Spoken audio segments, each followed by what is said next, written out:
தேவனுடைய பரிசுத்த நாமத்திற்கு மகிமை உண்டாவதாக. ஆசிரியர் தினம். Happy teachers day.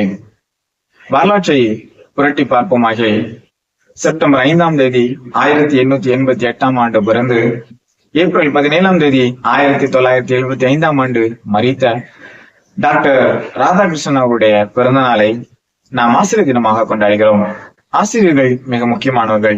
எந்த ஒரு மனிதனுடைய வாழ்க்கையிலும் ஆசிரியர்கள் கடந்து செல்லாமல் இருக்க முடியாது. ஒவ்வொரு மனிதனும் ஆசிரியர்களை கடந்து ஆசிரியரிடத்திலே கற்றுக்கொண்டுதான் கடந்திருப்பார்கள். வேதத்திலே ஒரு சில காரியங்களை நாம் தியானிப்போம். நாம் அறிந்த ஒரு பகுதி யாத்ராமத்தின் புஸ்தகம் 32 மற்றும் 33ஆம் அதிகாரம். இதிலே முதல் காரியமாக யாத்ராகமம் 32ஆம் அதிகாரம் 19ஆம் வசனத்திலே பின்பகுதியிலே சொல்கிறது, மோசே கோபம் உள்ளவனாகி தன் கையிலே இருந்த பலகைகளை மலையின் அடியிலே எரிந்து உடைத்து போட்டு. இங்கே இஸ்ரவேல் ஜனங்கள் மோசே வருவது தாமதித்த உடனே அவர்கள் பொன்னினால் ஒரு கஞ்சி கூட்டுகளை செய்து வணங்கி கொண்டிருந்தார்கள். அதை பார்த்த மோசே கோபம் கொண்டு கையிலே கொண்டு வந்த கற்பலைகளை உடைத்தான். அது மாத்திரமல்லாது 32ஆம் அதிகாரம் 30ஆம் வசனத்திலே சொல்லப்படுகிறது, நீங்கள் மகா பெரிய பாவம் செய்தீர்கள் என்று.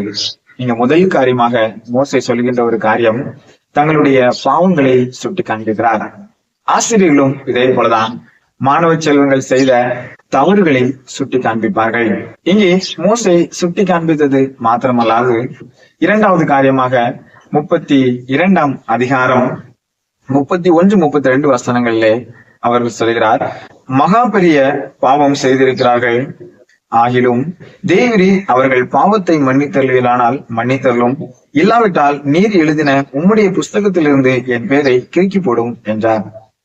இங்கே ஆண்டவரிடத்திலே அவர் பரிந்து பேசுகிறார், அதாவது பொறுப்பேற்றுக் கொள்கிறார்.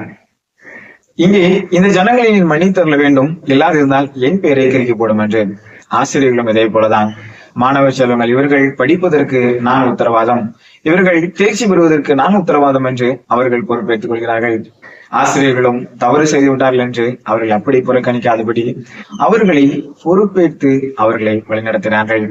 மோசேயும் அதே போலதான் ஆண்டவருடைய சமூகத்திலே ஆண்டவரிடத்திலே மோசே மன்றாடி கொண்டிருக்கிறார். மூன்றாவது பகுதி யாத்ராமத்தின் புஸ்தகம் 33ஆம் அதிகாரம் 12 முதல் 17 வசனங்கள் வரைக்கும் சொல்லப்படுகின்ற காரியம். ஒவ்வொரு நேரமும் ஆண்டவரிடத்திலே பேசுகின்ற பொழுது உம்முடைய ஜனம், உம்முடைய ஜனம், உம்முடைய ஜனம் என்று சொல்லிக் கொண்டே இருக்கிறார்.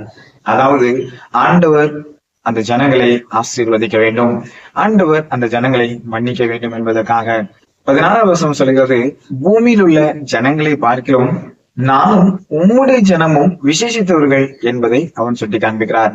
அப்படியானால் கர்த்தரால் ஆசீர்வதிக்கப்பட்ட ஜனம் என்பதை அவர் சுட்டி காண்பிக்கிறார். பிரியமானவர்களே, ஆசிரியர் பணியும் இதே போலதான். முதலாவது தான் செய்த தவறுகளை சுட்டி காண்பித்தார். இரண்டாவது அவர்களுக்கு பொறுப்பேற்றுக் கொண்டார். மூன்றாவது அவர்களை உயர்த்துவதற்கு முயற்சித்தார் மோசே. ஆசிரியரும் இதே போலதான் மாணவச்சங்களை வழிநடத்தி கொண்டிருக்கிறார்கள். ஒருவேளை இந்த காரியம் ஆசிரியர்களுக்கு மாத்திரமல்லாது தலைமைத்துவத்தில் இருக்கின்ற ஒவ்வொருவருக்கும் பொருந்தும்.